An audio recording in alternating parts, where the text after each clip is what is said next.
Okay, so I'm taking the profile of Mrs. Omolara Omokaide. She's a dynamic human resource professional and a university professional slash career administrator with working experience that spans over 2 decades. She's enthusiastic about contributing meaningfully to a reputable institution by leveraging extensive experience in human resource management and strategic policy implementation. She's an advocate of employee engagement, lifelong learning, and HR professionalism. Omolara attended St. Louis Grammar School, Akure, and graduated with distinctions in 1991. Thereafter, she was admitted to the prestigious University of Ilorin, Kwara State, where she graduated with a BSc Economics in 1997.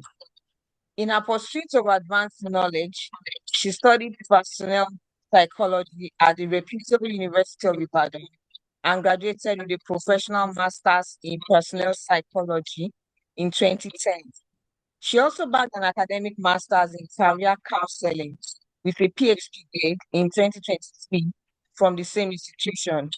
She is currently pursuing another master's in human resource management at Afe Babalola University at Ekiti, and her curiosity to learn is just beginning.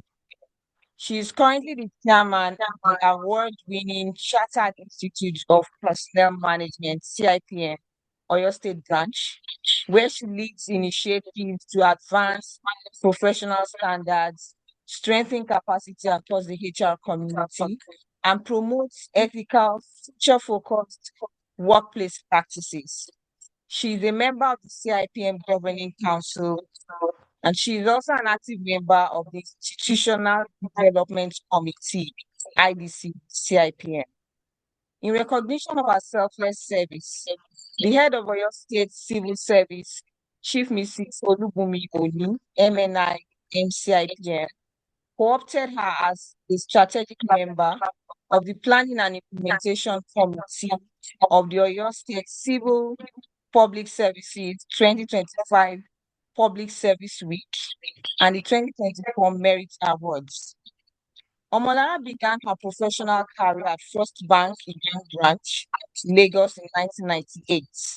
She was employed as an administrative officer at Diligent Handlers Nigeria Limited in 2005. She is currently the Assistant Registrar in the University of Ibadan, Vice Chancellor. Before this posting, she had worked with 4 provosts and 1 acting provost at the College of Medicine, University of Ibadan, between 2009 and 2021. She had also worked with an acting vice chancellor for 8 months and other members of the UI management. As a certified and active member of the Chartered Institute of Personnel Management, CIPM, and the Association of Nigerian Universities Professional Administrators, she has consistently championed the importance of professionalism, accountability, and lifelong learning with her sphere of influence and the HR field. Under her leadership, the CIPM Oyo State branch has expanded its presence and impact, including the successful inauguration of 2 new chapters, namely the CIPM Ogbomoso and the Pacesetters chapters. The CIPM Oyo State branch under her watch also bagged the 2024 CIPM Best Branch Award. She also floated the project tagged Connecting the Roots and the Wind in the branch, amongst other laudable initiatives. She is passionate about the CIPM branch development agenda and is an active member of the CIPM's Institutional Development Committee. Her key areas of professional expertise include strategic human resource management, employee relations and engagement, talent development, capacity building, change management, career coaching, mentorship, and counseling. Omolara is ardent about youth development and enjoys mentoring undergraduate and emerging professionals. She has facilitated at many youth-focused career events, trainings, and workshops. Omolara has participated in different HR conferences and has moderated, delivered papers, and presentations at different forums.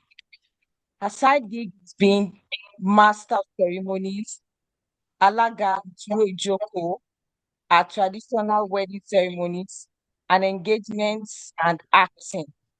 She loves studying, listening to music, dancing, meeting people, and public speaking. So, without further ado, the next voice we'll be hearing will be that of our facilitator, Mrs. Omolara Edi. Over to you, ma'am. Thank you very much, TKI. Please confirm if I am audible enough. Loud and clear. Thank you so much. Thank you. So I would like to say good evening, everyone there, professional colleagues, esteemed leaders. Thank you very much for joining this webinar. And my appreciation goes to Dr. Oluyemi Adeosun for giving us a beautiful platform like this where we can learn, rub minds, and then share our thoughts on different issues. Thank you very much, sir, and well done for the good job you're doing. Once again, I say thank you for joining this webinar this evening. All that we shall be considering this evening will be practical. We are going practical. This is away from the abstract, away from the theories. You are going to see yourself in the picture, and I just need your attention for the remaining 45 minutes or thereabouts. So the topic before me is curbing workplace deviant behaviors. Curbing workplace deviant behaviors. Our learning outcomes. By the end of this presentation, participants will be able to define the key concepts. And what are those key concepts? Behavior, deviance, deviance behaviors, and workplace deviance. Highlight the root causes and triggers of workplace deviance behaviors.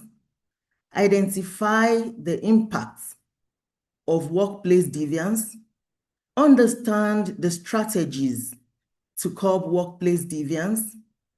Identify the benefits of addressing workplace deviance.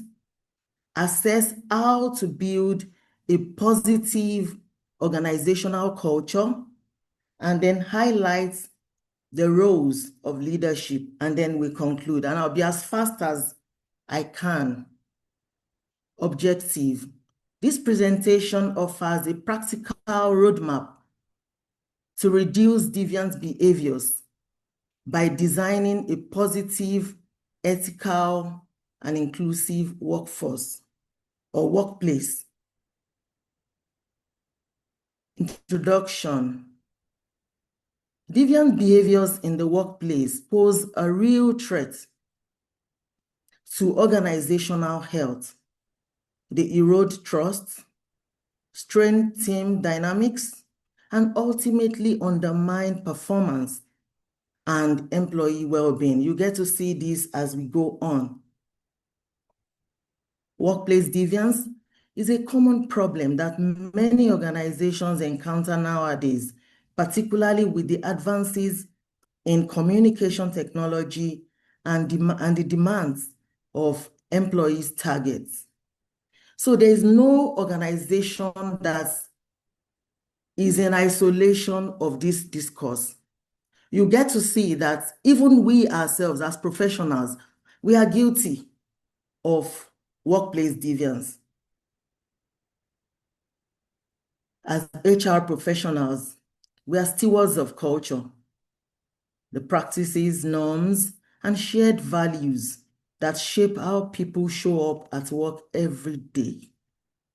Stewards of culture. I want you to know that, because towards the end of this presentation, you get to hear something about how we can build that positive culture that we're looking for. So what is behavior? It refers to the actions, reactions, and conduct of an individual, group, or system in response to internal thoughts or external environmental stimuli.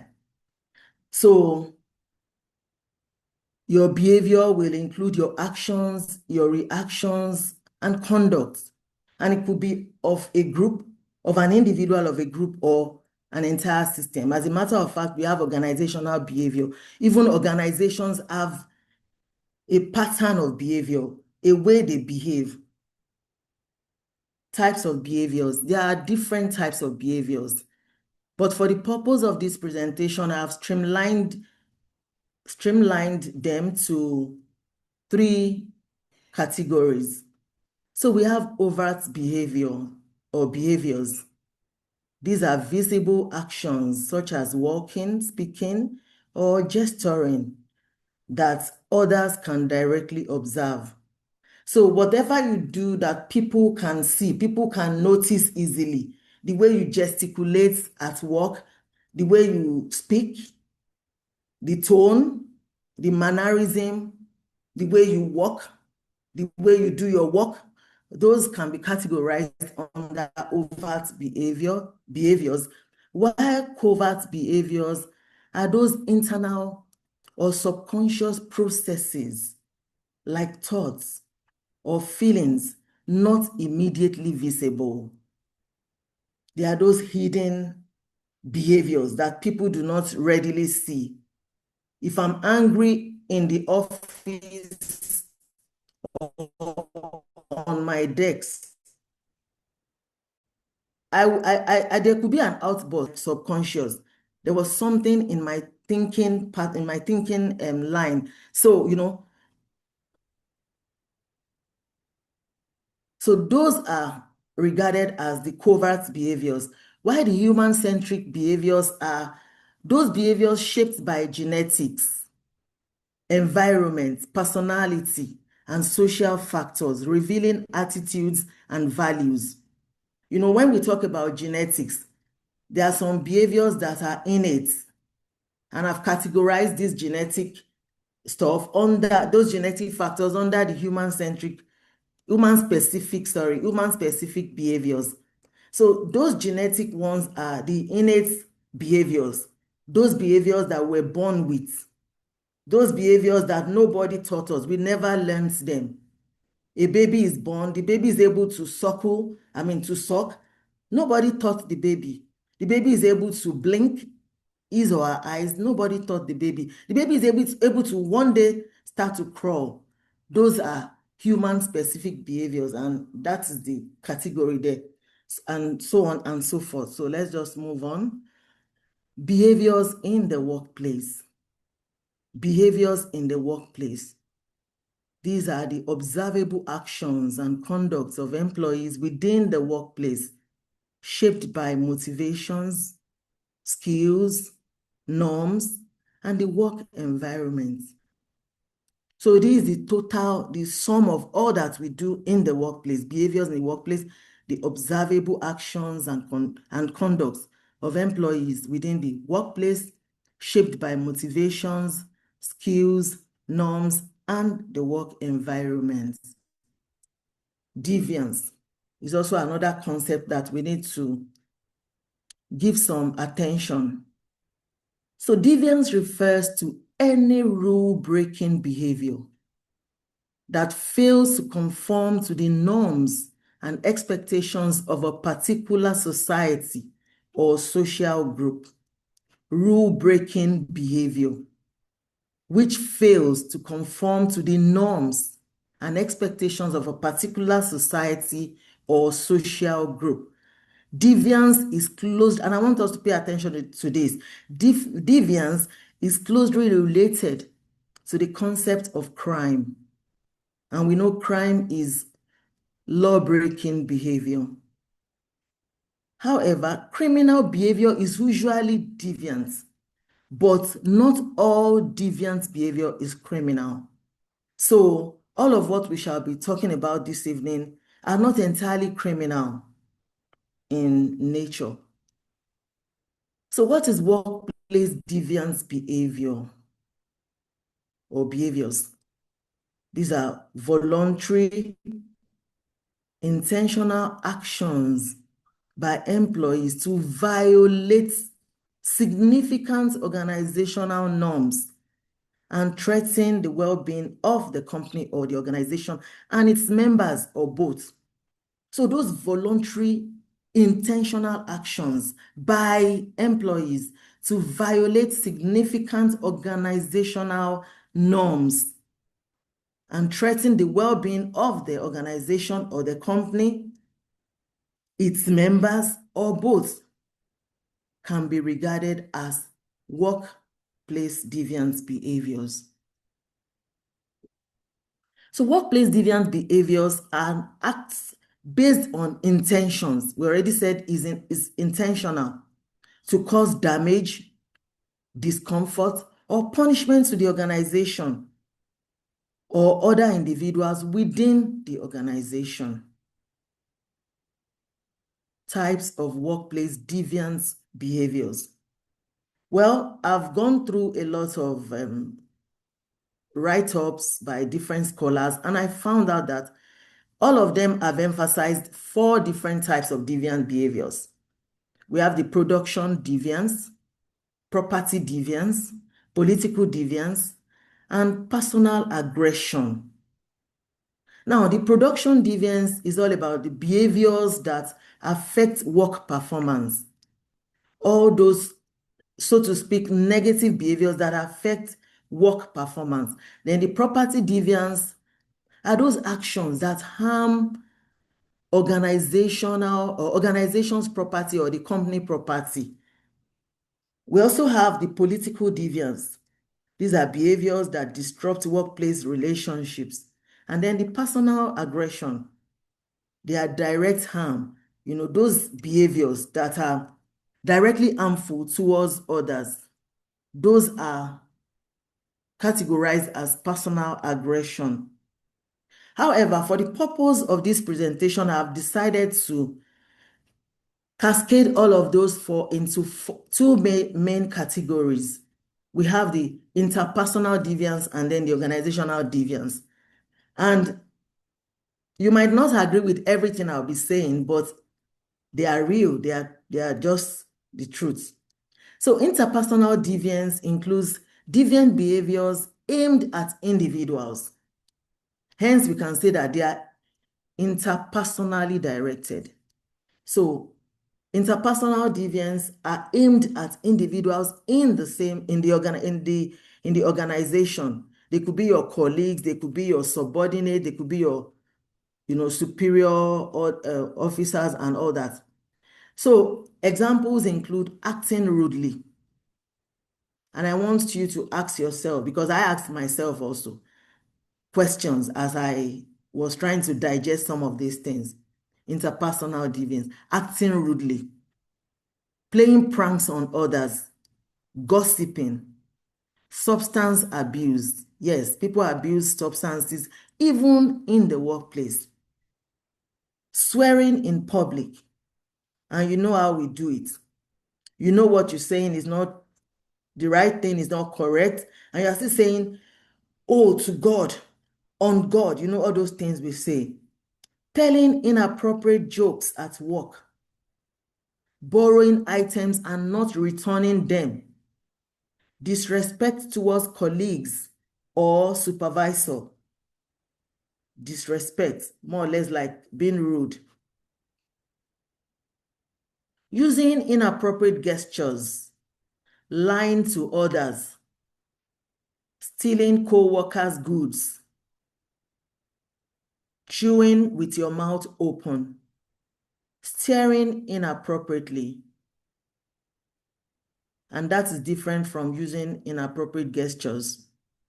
When you stare inappropriately, verbal bullying, harassment, cyber loafing, using the internet in your office to source for jobs, to do your side gigs. That is not good enough. Then backstabbing, showing favoritism, spreading rumors. You heard something, you are not sure, and then you are perpetrating it. Social exclusion and ostracism, blaming others, physical intimidation, falsifying timesheets and expenses. All of these can be categorized as interpersonal deviance. We move on, organizational deviance. This refers to deviant behaviors targeted to organizations. So they are organizationally directed, and they include intentionally working slow. You just decide today, I'm not in the mood. I'm going slow on this. Not that you are not feeling fine, not that you are sick, but you just intentionally feel, what's the point? How much is my pay? And all that. Absenteeism is also a very good example of organizational deviance. Demanding companies, damaging the company's properties. You know, there are some people that delight in doing this. They don't really care. You know, you are not supposed to leave your fan all night. You are going home and you're supposed to switch off all appliances, you know, electrical appliances, and you decide to leave it on and maybe it gets overheated and then it's damaged. This is organizational deviance. Then showing up late to work. Lateness. It could be as trivial as lateness, but it is also an example of organizational deviance. And if you do this, you make it like part of you, like what you do every time, then you can be considered as a deviant. Misuse of resources. Misuse of resources. You know the examples, you know all that is associated with that. Then taking long breaks. You are supposed to just take a short break of maybe 1 hour, and then you decide to extend it by yourself. Okay, I'm not coming back until the next 3 hours is an example of organizational deviance. It is organizationally directed. Wasting resources. Okay, we mentioned misuse of resources. So wasting resources, lying about hours worked. Some people come to work, yes, but they never worked. They never contributed to the growth of that organization. They never contributed to the division of that organization that day. And they say, oh, we went to work. It was so hectic today. Lying about hours worked. Divulging the company's properties. This is serious. Fraud, very serious. Theft and robbery, serious. Sabotage of work, disruption or interruption. You decide to cause a disruption just intentionally. You raise an alarm and just so that everybody could be distracted, serious. Corruption, serious. Vandalism, serious. So what are the root causes and triggers? What are those things that can make people want to act in ways that are not socially acceptable at work? What are those causes of workplace deviant behaviors? We have employee perceptions, and this is linked to what we call psychological contracts. And I know we all know that a psychological contract is an unwritten act or an unwritten set of mutual or emotional expectations and obligations between an employer and employee and an employee. You know, there are some unwritten set of emotional expectations that we have is on both sides. Sometimes is the expectation is from the employer, and then another time is from the employee. They are, behaviors based on perceived promises rather than written terms. They are not written, but we just have this expectation. We have this notion that, okay, this thing must happen, is your expectation, and it must happen. Okay, examples now. I want to give examples of a psychological contract. If there's a promise of career growth for loyalty, when you are a new entrant or a newbie and you have been assured of career advancement, if you do your work well, if you hit the target, you will be promoted. It might not be written. It's a psychological contract. It's not even written. So there's also an expectation of, okay, there's job security here if I'm hardworking, if I do my work. So employee perceptions can be linked to psychological contracts. And we know that employee perceptions largely govern the workplace. If an employee perceives they are being treated unfairly in the workplace, their first reaction may be to retaliate.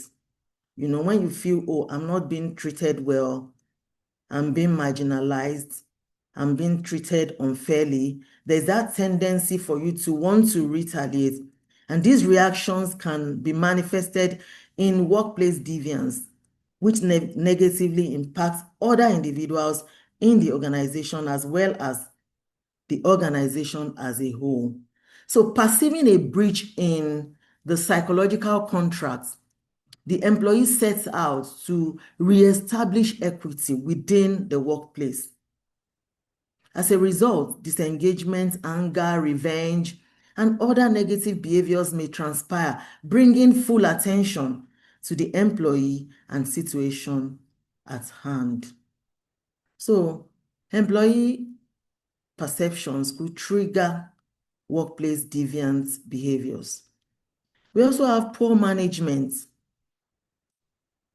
When we have abusive supervision, lack of oversight, poor leadership, when leaders don't care, when leaders don't give a damn, when leaders are not professional, then poor management can lead or trigger workplace deviance. Then we also have organizational culture. When we have weak, unfair, or toxic culture, when the environment is toxic, when the culture is weak, then there could be situations where we will have workplace deviant behaviors. Also, we have job stressors. When there is high level of stress, role ambiguity, perceived injustice, and lack of control. All of these have tendencies to trigger workplace deviant behaviors. Employees could start to act out in ways that, could degenerate. Lack of training. Employees don't understanding expectations. When expectations are not clearly spelled out. When employees are not trained, then there could be workplace deviant behaviors. What are the impacts of workplace deviance? And I have categorized the impacts of workplace deviance into two main categories. We have the intangible cost, because all of these will come at a cost. All of these effects, the effects of workplace deviance, will come at a cost. And this could be intangible cost or tangible cost.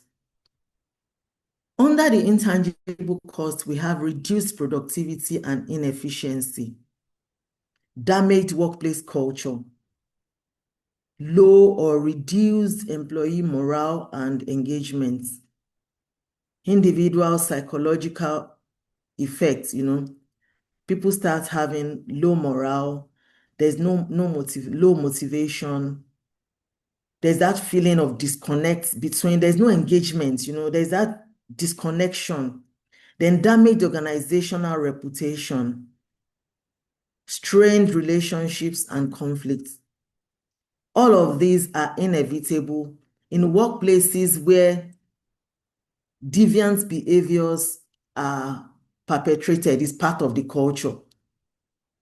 Then we also have tangible costs, which includes increased turnover, absenteeism, financial losses in terms of fraud, theft. Customers could even be lost in the process. You could lose your clientele base, Then we have sabotage. So what are the strategies to curb workplace deviance? Strong organizational culture. We need to promote ethics and integrity in our different organizations. Like I said, we are stewards of culture. You need to promote ethical behaviors. Those behaviors that stand out, that are salient, that are outstanding. We need to promote integrity and also build all of this into our organizational culture. Then we have employee engagement. We need to involve staff in decision making.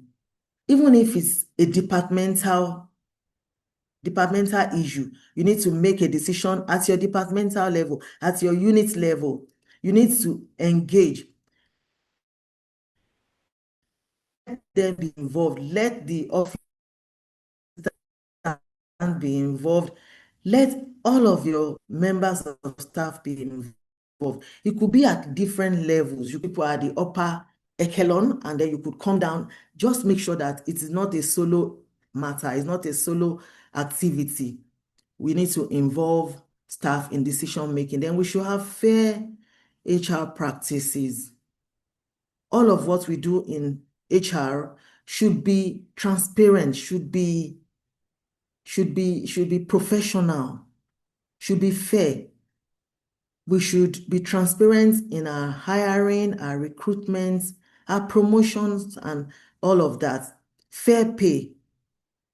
Then our grievance handling too. We need to be professional. We need to be fair. Also, we have clear policies and enforcement. And I know there are organizations that have policies on zero tolerance for misconduct, policies around reporting procedures for incidents. So there should be clear policies and enforcement. And I know if your organization has a staff information handbook, all of these policies will be clearly stated there. Also, we have Employee Assistance Program, that's EAP, finding support, resources, tools needed to change the behavior. Talking to a mental health professional is EAP, and all of these will be strategy to curb workplace deviance. Once there's an individual, a member of staff, an employee that has been identified that needs support, we should ensure that those such an individual is attended to. Their job stressors, the impact of workplace stressors. By giving employees more, we should ensure that as much as possible, we'll bring down the level of the stresses employees in our organizations go through on a daily basis.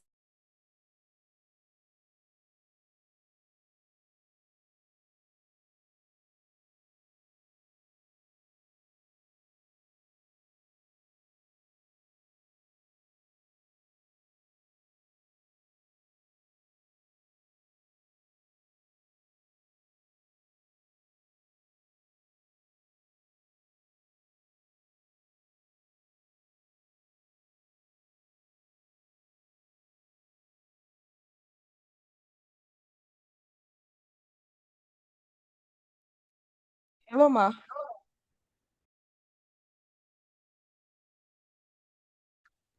Hello, are you hearing me now?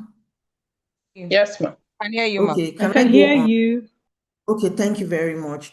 We should recognize and reward positive behaviors in the workplace. We should not always focus on, oh, we're punishing that person, we're using this stringent, all those stringent things. Let us say, okay, focusing on the bad side of things. Let us also look at what they are doing right and let us reward it. Let us commend them as much as possible. You are not sharing your screen, madam. Now, what?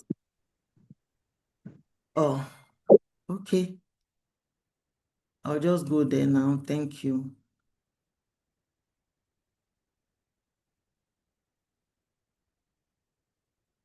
Okay, can you see my screen now? Yes, ma'am. Yes. Put Can it you, in is it full screen visible mode. now? All right. Yes. Okay, thank you. Okay. Is it not on full screen mode? Is it on full screen mode It now? is. It is now, ma. Okay. Is it on, is it on, is it on full screen mode now? Yes, ma'am. Okay, from what I'm, all right, fine, good. Thank you. Thank you. So we go on to benefits of addressing workplace deviance. We have improved employee morale and engagement, higher productivity and performance, stronger organizational reputation, reduced turnover and legal risk.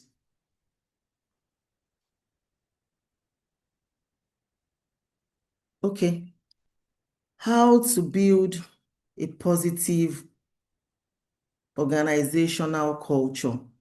How do we ensure that our organizations have positive organizational culture? We need to foster inclusivity and respect. I tell people from the GM at the gate to the GM in the boardroom, everybody in the organization is important.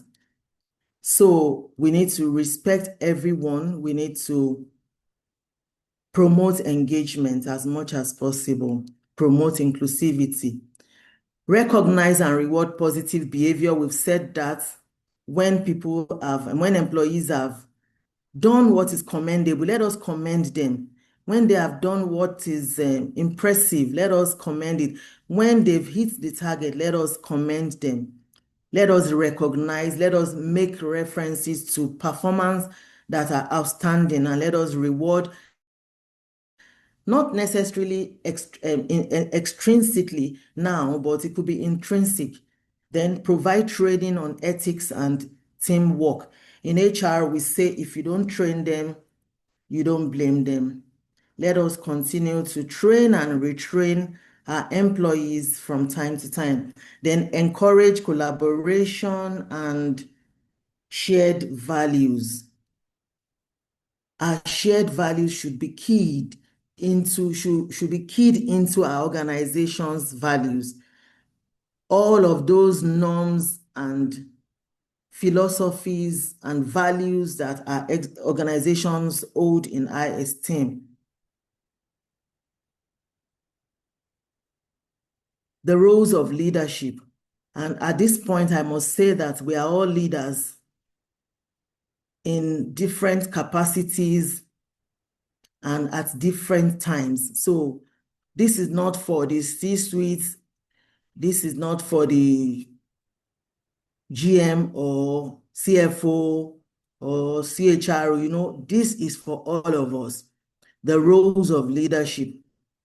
Leaders set the tone for workplace culture. We must understand that as leaders, we set the tone for workplace culture. And culture is the way of life, is the way people do their things, is the way organizations carry out their activities, their processes, their policies. So we need to set the tone for workplace culture. Leading by example is key. Don't be that leader that will say, do as I say and not as I do. We should set the example. We should lead by example. If you have to resume work as early as possible, you do it. If you have to turn in a report at a particular timeline, you need to do it. We need to lead by example. Then we need to be transparent in our decision making. Don't let us isolate some people. Let us make it open. Let's carry people along. We need to be accountable. Accountability is key to leadership. You need to stand up and be responsible for whatever you need to be. I mean, you need to be up for and up against. Then consistency is key. You don't do good throughout January, and in February you are down again. We need to be consistent, even in our performance, in the way we behave in our organizations. Conclusion. Curbing workplace deviance requires a multifaceted approach, combining clear, enforced policies with a positive, trust-based culture. Key strategies include setting explicit behavioral standards, offering training, promoting employee autonomy, and utilizing fair, consistent disciplinary measures. Organizations should also focus on reducing job stressors and fostering respectful, supportive management to prevent rather than just react to misconduct. Thank you very much for your time. I would like to take questions and comments now. Thank you.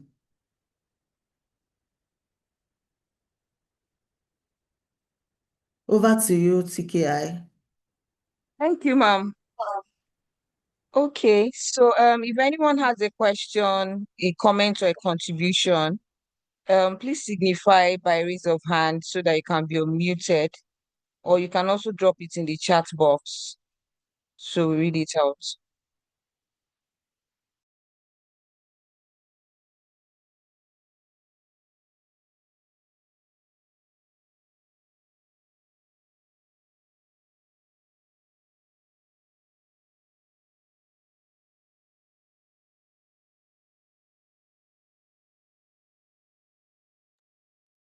Thank you for the accolades. You can see the clap of hands. Okay, so I'm still looking out for hands raised or comments, questions, contributions in the chat box.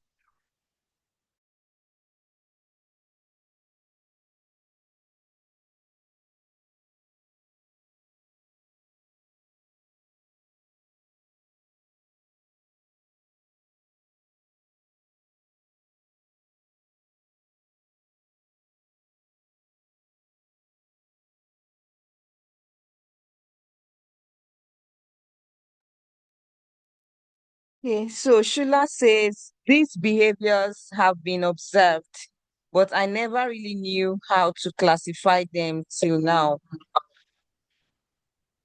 Okay, would you like me to go over that, or you will pick that later? And I think it's just the comments. I don't think she Okay. wants any reaction to Okay. that. Okay. Yes, ma'am. Okay.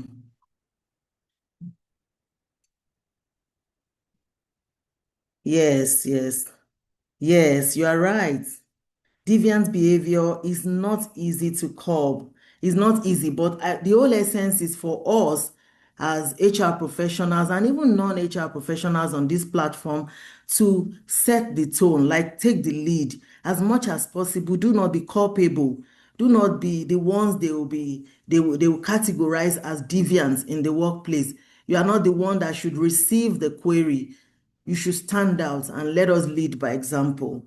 Yes, I know it might not be entirely, you cannot, take it away, but then you can minimize it when you lead and you lead right.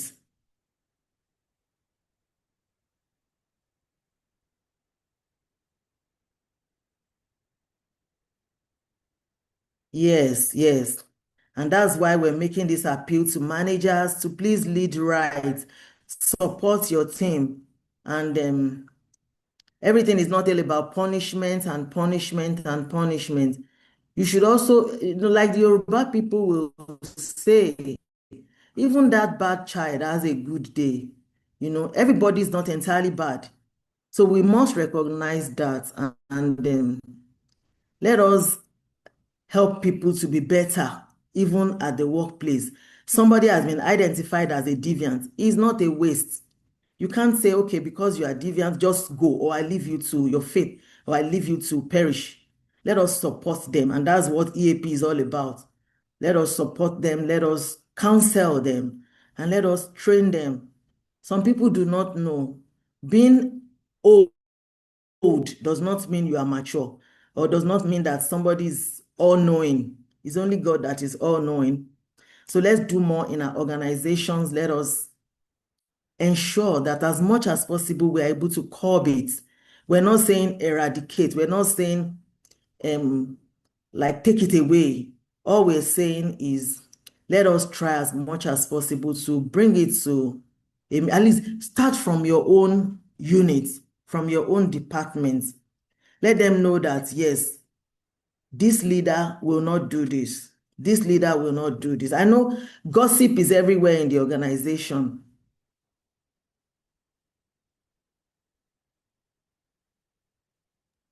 Okay, ma, there's a question in the chat box from Messi. Okay. Yes, she says, at what level do you think maybe a culture employee is deviant to need to be reviewed? No, I didn't get that. At what level do you think maybe a culture employee is deviant to needs to be? I don't get that. Maybe you can explain. I only picked the second Messi, if you're one. on the If you call, can can explain you that one, I unmute? would be able to. Okay. Mercy, are you there? But there's another one. It says, in case these deviant behaviors are observed in a supervisor, how do one correct such a leader? Very easy. It's all about relationship. As HR practitioners, we preach interpersonal as one of our skills. When we talk about our competencies, we're referring to our skills, our knowledge, our abilities, our attitudes, our behaviors. So one of the skills you need to have in the workplace is your interpersonal skills. Once you have a relationship with your leader, with your manager, you can always correct him. You look for the right atmosphere, the right time to speak. It could be his good mood, just target it and say, oh, dear boss, or my dear manager, or my dear supervisor, this, that, that. You could always air your views, and I'm sure you won't be queried for that. All right, TKI, is there anyone again? Yes, I asked Messi to unmute anyways. I'm not sure she got that. But there's another question from Dr. Gabriel Olatoye. He says, please, how do we implement Oh, my. strategies to curb deviant behaviors of a staff that's been aided by a senior officer higher than the immediate supervisor or those in charge of ensuring compliance?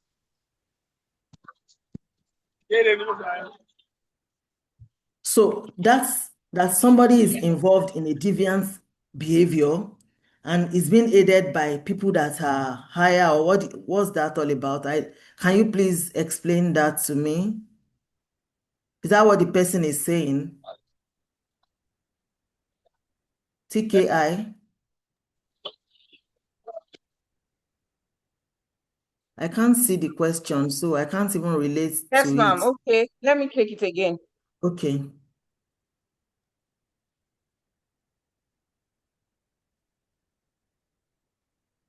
Okay, it says, please, how do we implement strategies to curb deviant behavior of a staff that's been aided by a senior officer higher than the immediate supervisor or those in charge of ensuring compliance? Okay. Now, those in charge of enforcing or ensuring compliance are the ones culpable down. You can still find a way. If, I still mention interpersonal relationship. If you have interpersonal relationship with people in the organization, and it's something that will bring the organization to disrepute, you can always approach it. I can approach my vice chancellor. I can approach him. There is nobody that is unapproachable. There's no devil in the workplace. We are the ones that make them devils. We are, Oh, you just we are the ones that make. That's since when you come out Okay. today. Let's have Bestina Joju, please mute yourselves. So we are the ones that have labeled people in the workplace. We are the ones that have given them names. Margaret Thatcher. She's a bully. Sometimes you don't even have a relationship with them. You just believe it because somebody else has said it. So that skill is very important. We need emotional intelligence as a skill, as a soft skill. We need interpersonal skills also. Interpersonal relationship skills. You can approach anybody as an HR practitioner. They may say, oh, he's unfriendly, she's unfriendly. Oh, her face is always hard. Don't go and meet her. You can go. Don't believe all that they've said. And that's even a workplace deviance, gossip. Let us approach them and look for, it's all about identifying the right time to speak, identifying the right mood. Oh, they said he's always in a bad mood. That doesn't work with me. I can still come. When I now make effort, when I now take the step and I get a negative report, then I can conclude. And I will not even conclude because it doesn't stop there. Nobody is untrainable. Thank you very much. My head of service is here, the head of service of Oyo State, our own mommy, Olubunmi Oni. Thank you very much, ma'am. MNI, MCIPM for joining. Thank you very much, ma'am. So she has put up a comment. TKI, can you read it to us, please? Yes, ma'am. Says if you don't train, don't please go ahead. expect, in quotes. Does that mean discipline should not be meted when employee fails to meet a target or fails in the workplace? In this case, what do we do? Okay, what I said was, as HR professionals, we have a balance that if you don't train them, don't blame them. So if somebody has been trained, somebody knows his or her onions and then chooses to do otherwise, yes, punishment is inevitable. Such people should be shown the way of punishment. You can't cuddle or embrace somebody that is violating rules and regulations. So they should be punished. They should be punished. However, we should train them. We should keep on training and retraining our employees. Okay. There's another one here. Okay, from MNI. Okay, she said, what happens when you actually discover that the person is actually toxic? Somebody is toxic in the workplace. Yes, I know some people are toxic in the workplace. They exhale toxicity. The aura around them is unfriendly, is unkind. They are brutal. They don't know how to do good in the workplace. Yes, because there are different people in the workplace. Where you have such people, you might not be able to change them, but you just continue to do your best, take the lead, be a steward of culture, be an ambassador of what is right, and let them see. One day that person will, even if you have to work directly with the person will just realize that, oh, so I've always been, this person is unique, this employee is fantastic. So I believe we cannot sanitize everybody. We can't make everybody perfect. But my advocacy is just to tell us that we should not label people. Yes, I know some people are difficult. Yes, they are in that difficult category. Some people are toxic in the workplace. Some people are unapproachable. But don't let us join others to label people. Let us relate with them one-on-one before we conclude. Thank you very much. Okay, ma. We have two more questions. One from Shulamite. So she says, when is deviant behavior considered a culture threat? And how best could it be handled that still protects the involved person and the rest of the team? Okay, that's like two or three in one question. Okay, when is deviant behavior considered a culture threat? When it starts to spread, when it's going beyond one person to the group, and then there's a gang up against management, something that we should have ordinarily had a roundtable discussion over, and then there's a gang up, you also join them, where some people are also fueling it. You go and recruit people from outside of the organization, probably to go to the social media to put your organization to the world. I mean, like, put the organization to disrepute before the world. So that is when it becomes a cultural threat. And we really need to be very, very conscious of workplace deviant behaviors. We need to, once we identify it, even if it's in one person, one employee, let us try as much as possible to arrest it as one person, because we never can tell. Somebody else could key into that thought. Another person could, then it becomes a team thing, and then it becomes a departmental thing, and then it goes on like that, and then there's cultural threat. And how best could it be handled that still protects the involved? Okay. If I got you right, that second part is somehow, I think the handling it is all about what we've said, all those strategies. We really need to curb it from our end. Number one, you need to lead by example, because that is when you have a voice. That's when they will not say, oh, what's she saying? Didn't she do the same? Didn't she commit a fraud? I mean, 2 years ago. They'll go and look for the history and show it to you, and then you don't have any other thing to say again. So let us lead by example. Let us identify, let us help those people that we have identified as deviants in the workplace, and then do more. You get to see all of that in the slide. Okay, which one is the last one? TKI. Yes, ma'am. So the last one, it says if staff are not commended for improved organizational outcomes, how do we impact these acts in our superiors? How do we impact these acts in our superiors? Yes, if I got that, you've done well, you are meeting your target. Maybe you are a sales executive, you are achieving your targets, your appraisal is fantastic. So, okay, how do you now impact that on the superior? Yes, it is what do you call it now? Is implied. It is implied.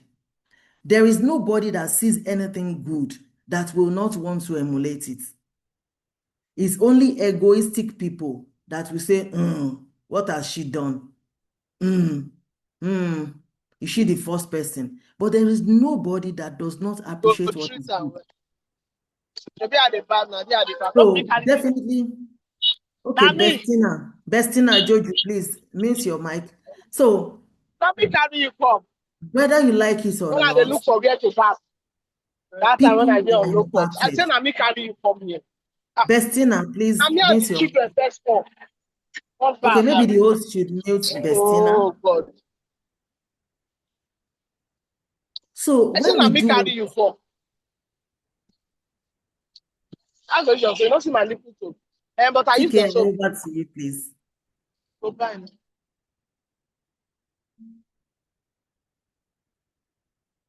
Okay, Apologies for TK. that, my child. Okay, so I was saying that there is no how you will do what is right and you will not be impacting others directly or indirectly. In the boardroom, your name will be mentioned. At places where decisions are being taken, your names will be mentioned. There will be referrals. You might not know it, but you are impacting the superior officer or your leaders in the workplace, whether you realize it or not. Thank you.